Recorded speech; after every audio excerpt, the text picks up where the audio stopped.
supaya dialog kita ini efektif dan efisien, dalam pengertian metodologi dialog ini mesti ada standarnya gitu.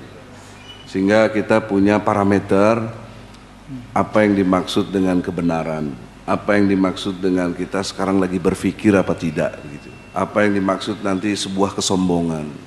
Sehingga dengan logika-logika seperti itu kita mesti membangun satu metodologi dialog kita ini yang pas dengan pendekatan ilmiah begitu. Sehingga tidak kita bilang you salah tapi tidak punya parameter salahnya itu apa.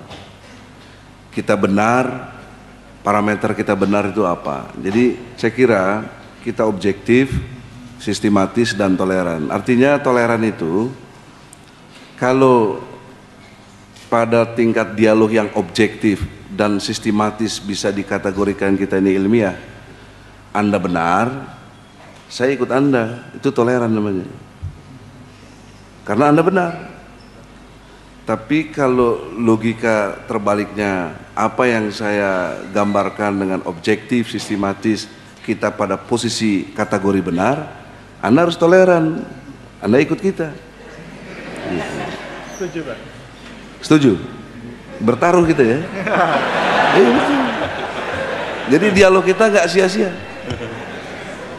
Jadi nggak debat kusir nanti kan? Jadi kita punya kategori-kategori yang jelas dan tidak saling memfitnah atau menghujat keyakinan-keyakinan seorang. Sebab kalau sudah Anda yakin, jatuhnya Islam sangat toleran. Lakum dinukum, itu luar biasa ajaran Islam itu. Tapi sebelum proses itu, sebelum sampai proses agamamu, agamaku, karena kita ini formatnya dialog, maka harus ada kesepakatan dialog. Kalau kategorinya kita benar, Anda toleran ikut gitu. Kalau Anda nggak bisa ambil sikap itu, nggak gentleman namanya ya. Dan Anda tidak terkategori ilmiah. Anda meyakini agama itu ikut-ikutan karena orang tua, karena budaya, tapi tidak karena berpikir ya. Padahal kekuatan manusia karena dia berpikir. Karena dalam konteks objektif, sistematis dan toleran itu tadi, problem yang mendasar dalam kategori pembicaraan ilmiah itu ada dua hal yang mendasar. Satu, istilah-istilah itu paling jadi masalah kalau dalam kategori ilmiah, apalagi dunia sosial. Kalau dunia eksaknya rumus-rumus begitu kurang lebih. Yang keduanya metodologi, mau pakai metodologi apa? Pendekatan induktif, bagaimana pakai pendekatan statistiknya, kualitatif atau kualitatif gitu kan. Cuma itu aja sebenarnya, sederhana ilmiah. Ilmiah itu jangan dibayangkan yang ruwet, ini keliru kita. Kalau ruwet terus seolah-olah ilmiah, itu malah nggak ilmiah. Ilmiah itu mampu menyederhanakan yang ruwet, yang susah, menjadi jelas, menjadi objektif, sistematis dan toleran. Kalau itu kebenaran kita harus ikut begitu. Nah itulah makanya Allah sering katakan afala taqilun, afala tazakkarun, kalau bahasanya gitu. Apa bahasa Jakartanya, apa lo nggak mikir, lo mikir nggak gitu loh ya. Kau observasi nggak gitu. Kurang lebih begitu sederhananya. Nah kalau kau nggak mikir ya udah seperti sumum bukmun umyum fahum layar jiun, sama aja nanti. Kamu kasih tahu ilmiah nggak ilmiah, dia nggak mau tahu karena begitu apa namanya binatang ternak gitu, susah dikasih taunya ya. Tapi binatang ternak pun kalau digiring masuk kandang masih mau gitu loh ya, itu yang mesti tajam gitu. Memang bahasa Quran begitu ya, supaya jelas dan objektif. Kalau masa Rasulullah mungkin waktu itu pernah ditantang ya dengan seorang yang preman lah pada waktu itu. Ya Rasulullah, kalau sudah pedang di lehermu ini siapa yang nolongmu? Allah. Nah, terjatuh pedangnya itu. Nah kalau dalam konteks dialog, metodologi, pedangnya itu metodologi gitu loh. Kalau secara metodologi ilmiah syarat-syarat dialog kita ini pas, objektif bisa kita terima. Kita ini orang-orang kampus banyaknya karena ini ngadainnya di kampus, maka Anda harus tinggalkan pedangnya, itu harus jatuh Anda kembalilah ke jalan yang benar, yaitu Islam, gitu. Nah, jadi saya tantang dulu nih, ngapain dialog capek-capek kalau Anda nggak berani? Saya pindah agama, ikutin Anda kalau Anda benar, tapi kalau saya yang benar, Anda ikut saya. Oke? Boleh saya respons atau? Boleh, boleh. Nggak apa-apa, nggak usah terlalu tergantung waktu. Kita bicara kebenaran. Baik, terima kasih. Saya sangat bangga melihat Bapak Dr. Egy Sujana ini, luar biasa. Hatinya terbuka, cara berpikirnya terbuka, wawasannya sangat luas. Saya bukan memuji karena beliau di sini, tidak. Saya katakan apa adanya. Yang menarik di dalam dialog, saya tidak punya buku banyak, Pak. Saya cuma sekitar 300 bukuan berbicara soal dialog Islam Kristen di berbagai-bagai dunia, dan saya kunjungi tidak terlalu banyak. Saya baru kunjungi mungkin sekitar 60 negara, tidak terlalu banyak. Iya, tapi dealnya kalau kita dealnya benar, begini. Gimana ya? Dealnya begini. Nah, kalau kita mau berbicara tentang kebenaran dalam agama, kita harus punya pijakan yang pasti. Jikalau saya mau berbicara tentang keislaman, saya wajib mempercayai bahwa kitab itu benar. Maka saya akan mempercayai seluruh isi kitab itu. Tetapi jikalau saya tidak mempercayai kebenaran kitab itu, nabinya dan semuanya, maka saya tidak punya landasan untuk berdiskusi lebih jauh. Demikian sebaliknya. Jikalau kita mau berbicara tentang kekristenan, maka mau tidak mau kita harus terima ini 100% benar mutlak, tidak boleh diubah. Kalau diubah, maka sama dengan saya tidak mempercayai kitab Bapak, dan apapun dibicarakan tidak bisa. Kenapa Anda tiba-tiba percaya? Ya. Kok langsung awalnya tuh startnya percaya? Kenapa Anda tiba-tiba percaya? Begini. Nah, saya ingin jelaskan sedikit. Padahal pada tingkat tertentu saya nggak percaya kalau nggak lihat mata dan kepala sendiri misalnya. Saya nggak percaya kalau nggak ada bukti-bukti. Kenapa ketika kita bicara ini tiba-tiba harus disodorkan doktrin harus percaya? Iman, kali ini kita berbicara agama, berbicara soal iman, keyakinan pribadi. Satu yang bersifat pribadi, yang tidak bersifat memaksa. Sesuatu yang bersifat amat sangat pribadi, dan keputusan yang bersifat sangat pribadi. Kalau kita berbicara agama, maka keputusan pribadi itu bisa, kalau kita memulai dengan logika, dipercaya baru diimani, maka seringkali di dalam agama banyak hal yang susah diterima secara logika sebelum bisa dipercaya dan diimani. Di dalam ilmu pengetahuan terbalik. Ilmu pengetahuan itu kita mulai dengan logika, kemudian dipercaya dan tidak perlu diimani.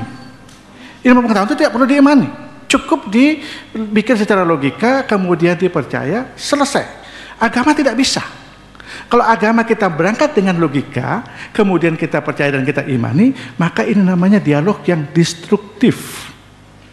Kalau itu yang bersifat konstruktif, adalah dialog yang dibangun berdasarkan apa yang dipercaya. Kalau saya berbicara soal Islam, saya harus duduk dan mempelajari kitab Islam, Al-Quran dan semua pengajaran. Setelah saya mempercayai, saya belajar tahap demi tahap, maka itu saya akan membangun satu keyakinan yang kokoh. Hal ini untuk membuka wawasan kami, mengapa kami harus percaya. Tadi pertanyaan saya kepada Pak Egy, mengapa harus Nabi Muhammad? Untuk pelengkap, karena pernyataan Bapak. Yang kedua, mengapa? Bagaimana itu tertulis dan siapa yang membimbing sehingga memungkinkan bahwa itu betul-betul mutlak, benar. Dasar kebenarannya di mana? Nah, itu membuat kami bisa mengerti, memahami pemahaman Bapak Ibu. Sehingga logika yang absolut yang kami mengerti dari sisi kami, kemungkinan kami bisa percaya dan menjadi absolut juga menjadi milik kami. Siapa tahu. Mudah-mudahan kan kalau penjelasan ini memungkinkan secara logika kita bisa terima. Saya kira itu yang boleh saya sampaikan. Terima kasih. Saya tidak mau sifat normatif ya, tapi saya mau pakai logika. Supaya nanti untuk mengatakan benar atau enggak kan memang logika kita kan. bukan si normatif itu. Namun dasarnya harus dari wahyu itu sendiri. Jadi gini, Pak Roland yang saya hormati, kita definisikan dulu apa itu benar. What's the meaning? Is truth. Apa itu? Kebenaran itu apa? Benar menurut saya, menurut logika dan saya definisikan, ya, adalah persesuaian antara pernyataan dan kenyataan. Itu bisa disebut benar. Anda sepakat nggak kalau begitu? Benar adalah persesuaian atau kecocokan atau keserasian antara kita menyatakan sesuatu dan kenyataannya. Jadi teori korespondensi of theory, ya. Ya, jadi teori of correspondency sama juga begitu. Kalau Anda sepakat dan itu memang logika kita menyatakan pernyataan saya ini botol. Ya memang inilah botol. Ini Al-Qur'an, ini Al-Qur'an, the correspondence gitu, tergantung apanya. Anda Roland. Iya. Benar enggak? Betul. Betul. Begini, Kalau sampai situ dulu, jelas. Ya, baik, terima kasih. Itu benar gitu loh. Nanti kalau itu logika itu kita terima, baru saya masuk ke bagaimana cara membenarkan atau menyatakan wahyu itu benar gitu loh. Bisa diterima sampai sini dulu? Bisa. Ya. Bisa. Alhamdulillah, Anda sudah mulai toleran saya semuanya. Alhamdulillah. Nah, jadi begini, Pak Roland yang saya hormati. Misalnya, ada pernyataan di Al-Quran, ya, mungkin saya mohon bantuan moderator, Anda bisa baca surat 3 ayat 6, coba. Kalau Pak Roland suruh baca kan belum bisa. Nanti. Bisa bahaya Pak, jangan. Tapi ini Quran, jadi saya nggak bacain, nggak saya karang. Pak Stervi juga gitu ya, mudah-mudahan diresapi dengan baik. 3 ayat 6. Dialah yang membentuk kamu dalam rahim, sebagaimana dikehendakinya. Tak ada Tuhan melainkan Dia, yang maha perkasa lagi maha bijaksana. Saya bertanya dulu Pak Roland. Ya. Saya nanya, kenapa wajah Anda seperti ini? Pertanyaan yang baik sekali. Kenapa? Karena saya Terangkan secara ilmiah, kenapa wajah Anda seperti ini? Kenapa? Kenapa wajah Stervi gitu? Kenapa ini begini botak ini? Tapi gelarnya MBA, makin botak aja. ada yang ciptakan Pak. Hah? Ada yang ciptakan begini. Nggak usah percaya menciptakan, nggak ada. Ilmiah aja, nggak usah pakai teori-teori yang menciptakan. Karena saya dilahirkan demikian Pak. Nah, itu artinya Anda tidak tahu gitu. Sama halnya yang sok-sok jago matematik, fisika. Tolong jawab pertanyaan saya. 1 dibagi 0 berapa? Berapa? Wah, kalau ilmiah katanya jawabannya begini, Pak. Lambang tak terhingga, betul nggak? Itu artinya tidak tahu. Tak terhingga kok dibilang hebat. Artinya itu tidak tahu. Tak terhingga apa? Ya nggak tahu. Dia coba malu bilang jawab tidak tahu kan malu. I don't know gitu, malu gitu. Jadi maksudnya supaya kita ngerti bahwa ada batasan otak kita, Pak. Ada batasan pengetahuan kita yang nggak sampai dimensi kepada yang mestinya nanti yang maha tahu itulah yang menjelaskan. Nah makanya ayat ini menjelaskan kamu kan nggak tahu sesungguhnya. Saya pernah tinggal di Jerman, Pak. Saya kuliah di sana sempat. Saya tanya sama seorang dokter ya, warum deine Gesichte wie hier, saya bilang. Why your face like this, saya gitu. Kalau bahasa Inggrisnya. Kalau tadi yang pernah bahasa Jermannya begitu, Pak. Dia nggak bisa. Dia bilang is West S nih katanya. I don't know, saya nggak tahu. Nah kalau nggak tahu nih baca Quran dong. Ya. Tapi ya terus ngelengos namanya aja. Jadi saya berkesimpulan saudara-saudara, orang menolak Islam dua potensial besarnya. Sebabnya gitu. Pertama, kebodohan. Kedua, kesombongan. Itu saja. Kalau orang itu nggak bodoh, nggak sombong, Islam pasti diterima. Pasti. Siapapun. Karena ini otak ini semua sama. Saya nanya di mana-mana sama. Sekarang logikanya gini ya, kita balik. Kita sekarang langsung pindah. Saya langsung pindah Kristen gitu. Terus apa langsung logika saya jadi berubah? Memahami common sense tadi? Kan enggak. Tetap aja kalau ditanya 1 tambah 1 ya 2. Mentang-mentang kita Islam terus jadi 4, dan nggak bisa dong. Kan begitu. Begitu juga Anda. Jadi, nah sekarang Allah lebih breakdown lagi. Kan Allah klaim ya. Allah mengklaim, akulah yang menciptakanmu sebagaimana aku kehendaki di dalam rahim. Itu kata Allah. Sekarang Anda buka lagi surat Al-Mu'minun ya.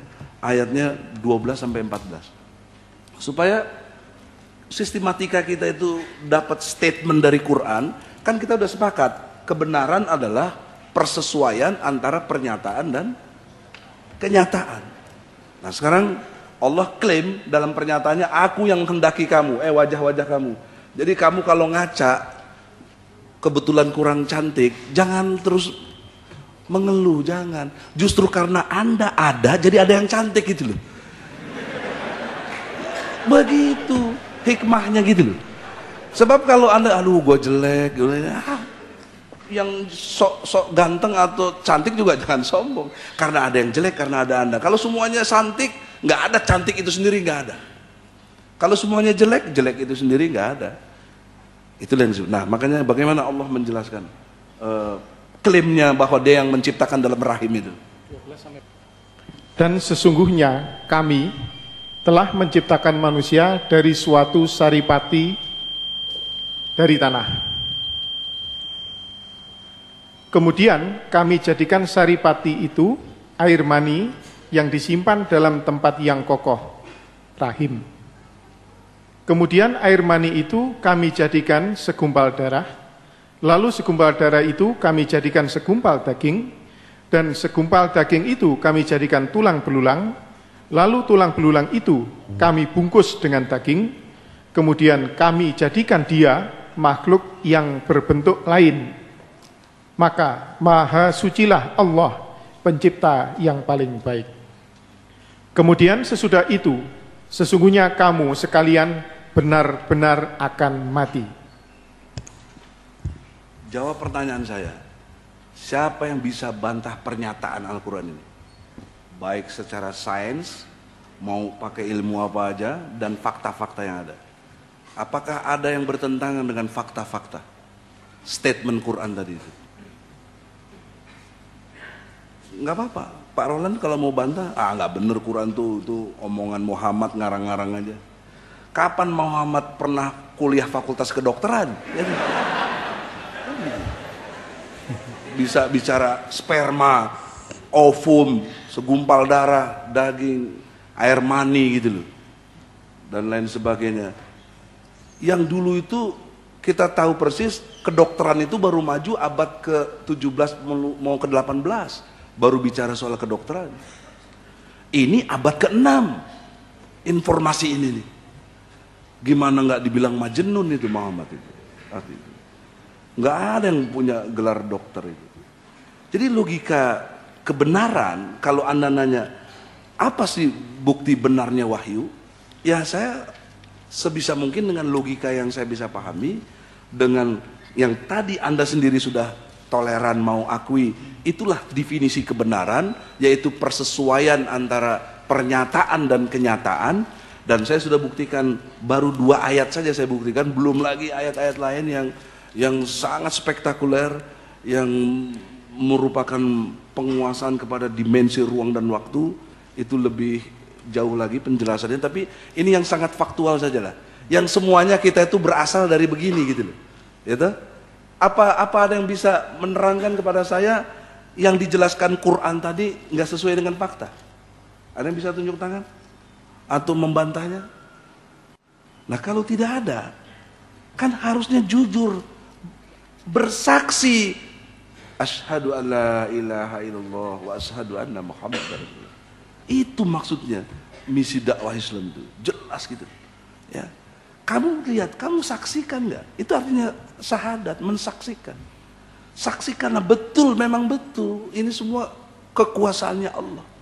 Bukan yang lain-lain. Bukannya business my father tadi katanya. Ya. Dalam konteks itu. Ya.